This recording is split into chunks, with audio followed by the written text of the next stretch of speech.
This is my favorite buddy. Oh, oh, Craig's your favorite buddy. The only one who doesn't ever talk back to me, just does what I want. I thought I thought Right. Craig was having the munchies on Phil. Say that again? That didn't come out right.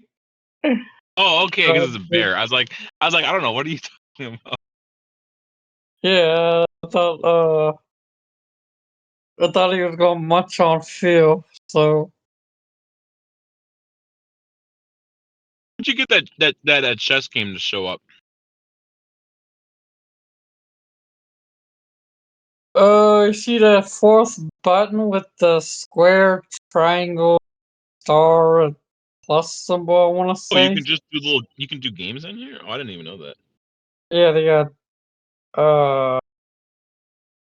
Here, let's just try playing a game of chess while we talk. okay. That was just kind of like a practice game. Right? I mean, I didn't know what I was doing. I just got lucky. You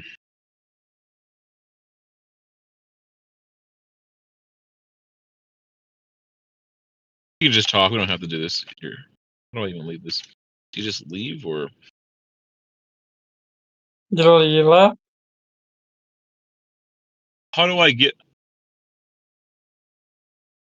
How to do? I don't know how to use this. Do I just leave and you leave? They'll just go away.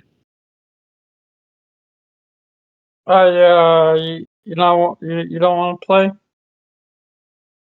Let's just try to talk. We'll wait for the Hellion to show up. Let's just try to have a civil Huh. comp. We'll just try to have some. We'll talk about some fun, normal stuff. And if we scream, we Yeah. scream. It'll be okay. I need some cathartic. Work on my emotional issues. So No. See, Phil, I said that I was gonna bring the next time we talk. This is time. This is the time to bring this.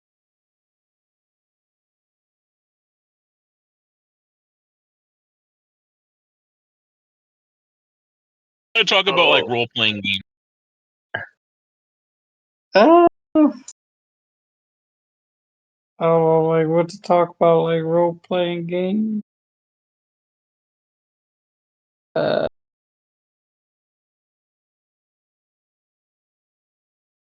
I'd rather just talk about like anime, politics, or Christianity. Honestly, I don't know. Like I don't know what you feel. I gotta recruit more people to play my game. Yeah. We also gotta recruit more people to Christ. Yeah. I can do them both. I can have my cake and eat it too. No, Phil, you cannot have your cake and eat it too. Bad Phil. Uh, hey, what's up, bro?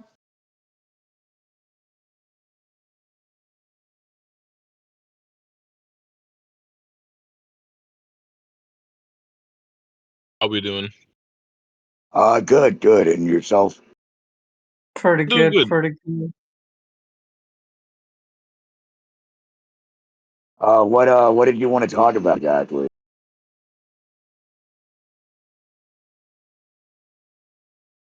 Oh, I guess me and Ace were talking about role playing games.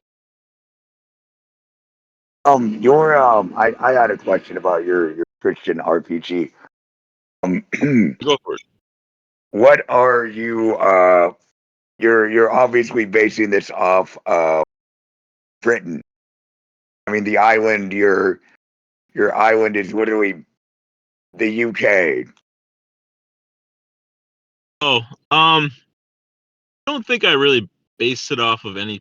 I just kind of I had like one big continent out in the water. I didn't really like base it directly off of UK, but I mean maybe it does kind of look a little bit like it. It looks quite small for a continent, honestly. Yeah, What culture I had a question though. What culture are you basing the desert the desert area off of. Just curious. Oh yeah, that's fine. I got some files on it. I think so. I mean, my world's kind of a little bit in beta, but I think I call it the Emberlands. I'm trying to think the best technical name for it. It's like I know there's a very specific kind of a group area, a little bit like I don't know, maybe like a little bit like the Middle East, maybe, or like India, or maybe some area over there. It's like a tropical desert kind of area. All right. What is the culture like in the Emberlands? Culture, yeah. Yeah, the culture. I think how to say that. I was working on it earlier. I think I've been working on it the past couple days. Let me see if I can. I have notes on it. I think how to say this. So they're kind of like yeah. I think they have like the sense of like the strong sense of like pride in who they are a little bit. There's like trying to think how to say this. How to sound intelligent when I talk. You don't have to Here I try to got. sound intelligent, Phil. Oh, I mean, if you need here's to, some stuff. Sure. Here's some stuff right here. So when I was working on it, I had the AI help me a little bit, but I've been working on trying to flesh this out. So cultures and value. The Emberlands are a proud land with a strong sense of nobility. They value self-respect, personal honor, lineage and heritage, the reputation of their family and clans. They see themselves as a people forged by harsh lands and long history.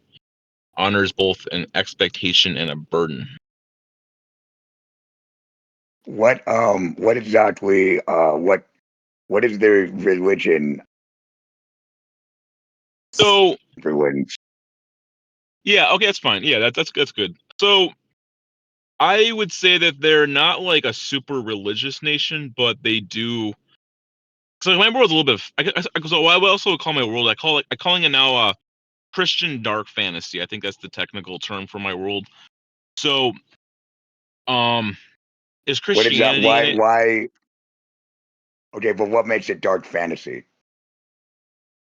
Yeah, sure, fine. Here I put a little blurb. I think I might. Let me see if I can read that. Yeah, I just fleshed that out yesterday. See, I got it right here. Here I'll read it off. So the world's I call it New Eden restored is a dark it's a Christian dark fantasy setting where objective moral truth exists in a broken world and where faith, failure, and redemption are central to the story. It draws inspiration from The Witcher's moral realism, Tolkien and Lewis's mythical faith, Arthurian sacred kingship, grounded medieval history, and character-driven stories where power demands discipline and responsibility.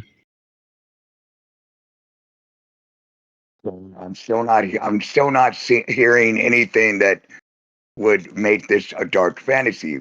What? Why is it? What is dark about it? Oh, dark fantasy. Well, I view well, I guess it depends on what your definition of what you would consider dark fantasy to technically be. So the way I view this world is it's not so extreme dark. Like I think one of the game series called like Grim Dark, where that's like a world that kind of like based around like cynicism and like you're almost guaranteed to die and lose. And my world's not like that dark, but it does have a lot of it has a lot of harsh and mature elements to it. It What's harsh and mature about it, Phil? harsh and mature. Yeah, it's just Yes. yeah. What is? It explores a lot of it, things like sin, and there's like people can be broken. There's also like a redemption to it. Um, But, yeah, Phil, it goes. Phil, one of the things about a dark fantasy realm or a dark fantasy setting is basically moral relativism and subjective morality. You can't. I'm sorry, but you can't call necessarily a dark fantasy setting with an objective moral standard, a dark fantasy setting. I mean, unless of course the church is corrupt, then yeah. I mean, have you ever seen Berserk? I mean, Berserk is I've never. very dark. Yeah. Yeah. There's corruption and stuff in my world. What? Can be some. How so? Oh. There's spiritual darkness and evil that there's just bad people, and there's like there's a lot, there's a level of moral relativism. There's yeah, like It does. there's like corruption in different groups and places sometimes. I mean, It doesn't. I'm sorry, Phil, but it doesn't sound all that dark. well, I mean, I viewed dark fantasy as a genre, but it is there's varying levels to it. I feel like um so I call it dark fantasy because it doesn't really seem like it fits with the other type of fantasies. If I just call this Christian What? fantasy, I feel like it wouldn't really Well, fit. what different? What? How is it any different than Tolkien's high fantasy? How's it any different? Yes, Well, because using Tolkien, Professor Tolkien's world of Middle Earth as a standard of a bright and happy world beset by an encroaching darkness. That, I mean, it's still very light. It very light. You have the fucking Shire and everything. That it's not. It's really not dark. And the reason why Professor Tolkien even wanted to make Middle Earth was because England had really no really good legends at the time. So I decided to make his own, as well as he wanted to make a world for his new invented language, which was Elvish. But I mean, a bit of a Tolkien nerd on that. But what? cool. That's cool. But using I Middle think it's called Earth noble. as an Like noble. example, Is it called noble bright? Is that what it's called? Noble bright genre or something like that? I no, I mean I've heard of Noble Bright, but I've never. Most of the time people just call it high fantasy, meaning that there's D&D would also be an example of high fantasy or Tolkien fantasy with dragons and elves and dwarves. But um, The Witcher is definitely dark fantasy in that it differs in that magic is seen as something mysterious and wild and possibly evil. Or sorcerers and wizards are looked at with an air of suspicion. You don't quite know what they're going to do because what they do typically is messed up by the common man's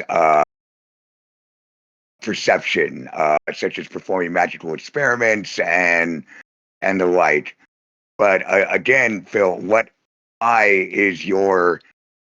why do you consider what you are doing a dark fantasy? I'm not hearing anything that would make it a dark fantasy. And I'm sorry, but you cannot apply labels unless you meet the criteria. As far as I'm concerned, your Christian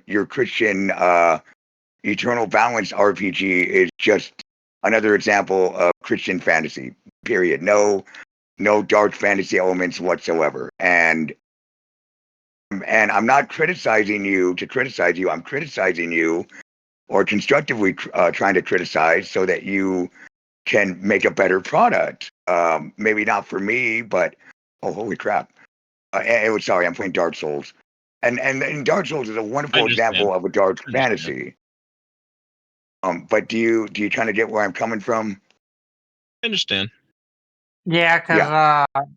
cause I really don't see it like a dark fantasy neither.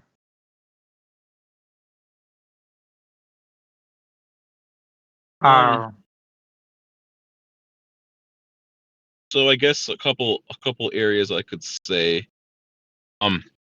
So I guess some of the reasons I'm trying to figure. I'm also trying to figure this out more. So it's good that I have you. You're critical of it, so I need someone to push back, right?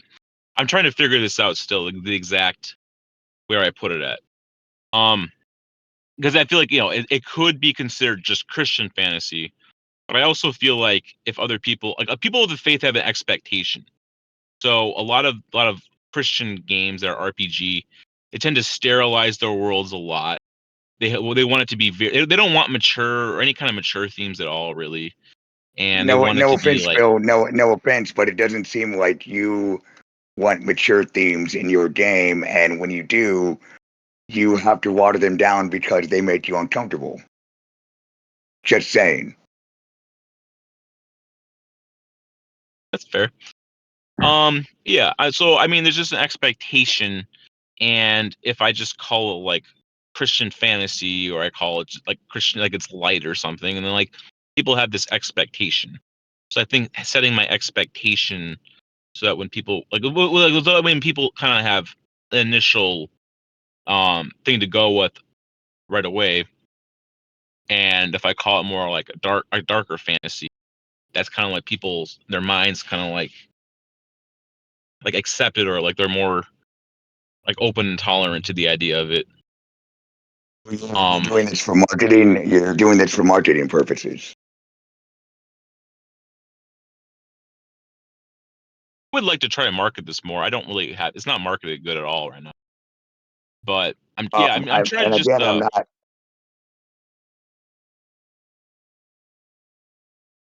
well, I And need again, I'm players. not So I trying guess to I technically I need criticize. Hold on, something. Hold on. Who is hitting me? Hold on. Sorry, I didn't realize there was a crab monster thing. One of these airdrop things. Okay. Uh, sorry about that. But I mean, I understand that I understand this is still in the building stages. I'm just and now again, remind me: is this a supplement for D&D, or is this an original system?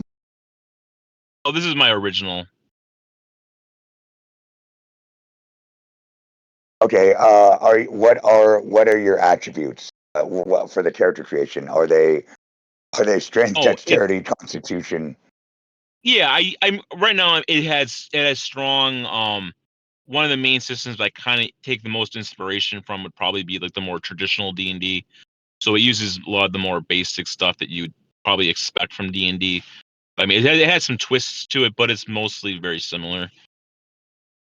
You might just a heads up. You might want to change that so you don't incur possible copyright infringement.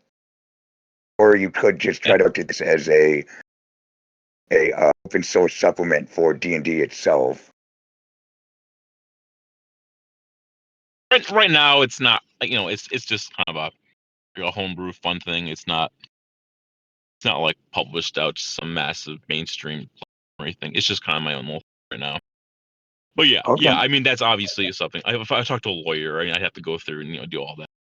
But yeah, it has some similarities to the more traditional aspects to it.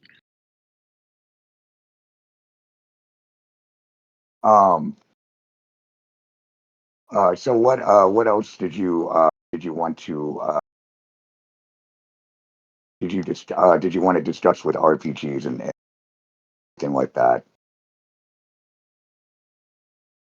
So I guess me and Ace were talking about I guess like things that you could do in an RPG, or even like what kind of stuff could be considered fun or enjoyable. Or Ace, are you still even there? Yeah, I'm still here. What was some of the questions I was asking you about things that you could want to do in the game that'd be like interesting or fun, or Um, or what is man, your opinion on like what? so like new to this RPG thing, so my thing is just spending time with the people, playing, and whatever you got. I mean, just gonna have to roll with it, Just try to make it as interesting as I can. My turn. Because I was looking for more things. I wanted to have more discussions with people about interesting and fun stuff and things that they would want to do or explore. Or oh yeah, I guess one other argument I made. I know this is very classical, but I know there's like the whole idea of like a dungeon. And you go all these dungeons, explore and fight monsters in rooms. Usually there's like a big boss at the end. So like that's a cool thing. There's also like you go on like big quest and you go and you travel for like weeks on the road and like you have a group of people like you're trying to go on some adventure and like you can kind of bond and talk and all that kind of stuff too. I was looking for other things that to do beyond just the classical stuff, I guess. Yeah, I mean that's something you're really gonna have to figure out because I mean I'm still fairly new with this, so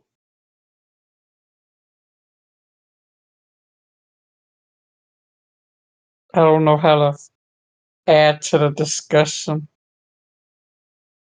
I know. I know that Ace, you haven't really played a lot. So, yeah, I mean I have lots of ideas. I'm trying to talk about them and brainstorm them more to get more people. Well, like whenever you have these ideas, like you need to,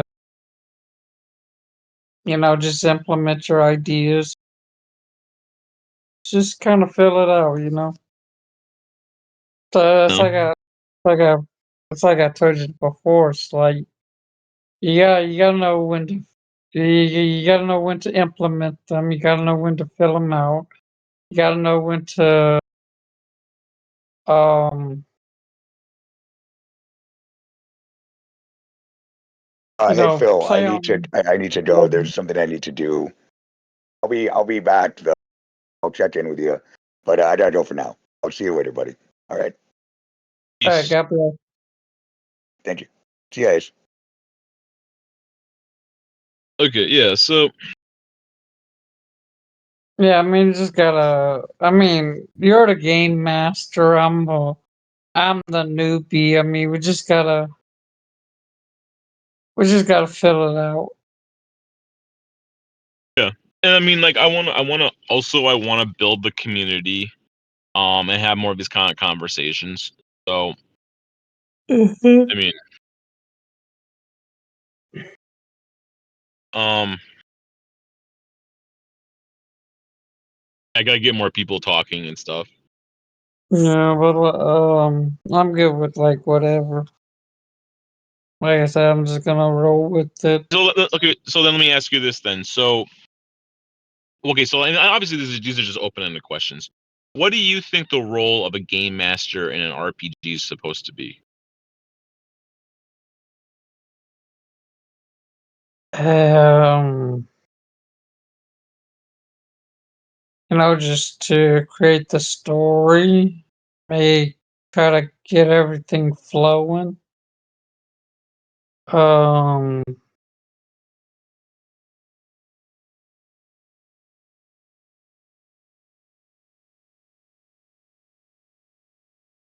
I mean that's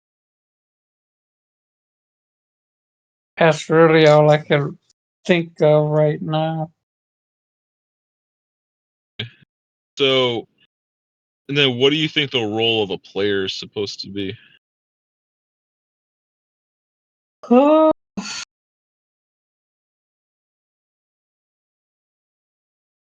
Just to try to engage with the story as much as possible.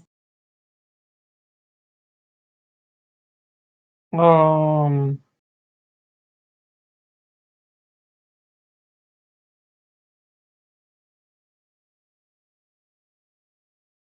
So do you like when you're playing the game? Do you like getting loot? Do you like the experience, getting experience points? Do you like that kind of stuff, building your character and Yeah, I mean, it's always fun to get loot and get the experience, build up your character. I mean, but like at the end of the day, it's like what I said. I mean, it's all about like it's all about the connections you get with the people around you. feel like you ever get a connection with the NPC at all?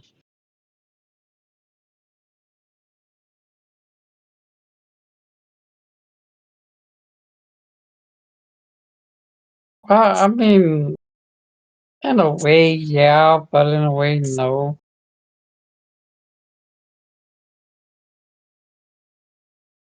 We'll just kind of start working on it. We'll just add these discussions more. I want to say that Yeah, just it's open ended. Like it doesn't have to be perfect, right? And like it's like I don't have to control the outcome. I think it also as a game master, I don't have to control everything. I think that's yeah. I okay. mean, Like, you just gotta know, like, sometimes I gotta tell the player, just seem to be quiet. You seem to push on, right? But like, it's like sometimes I just gotta let them talk.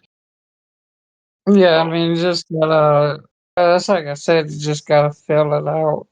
Know when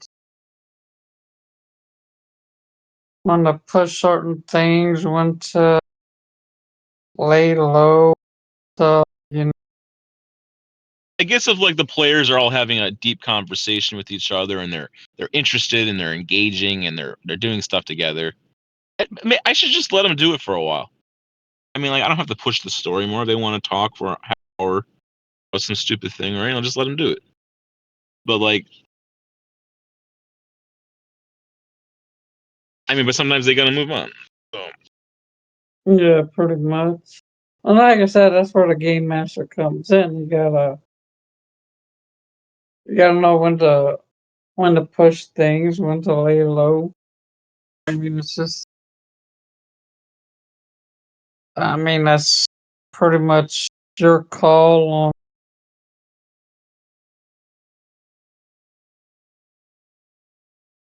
fun little experience though. Yeah. Um, sometimes it's Hey, like trying to figure out like how much should I really interact with the world as the game master versus a player in like it's like I control the NPCs and stuff, but like how much do yeah. I kind of play it? Other people play. Mhm.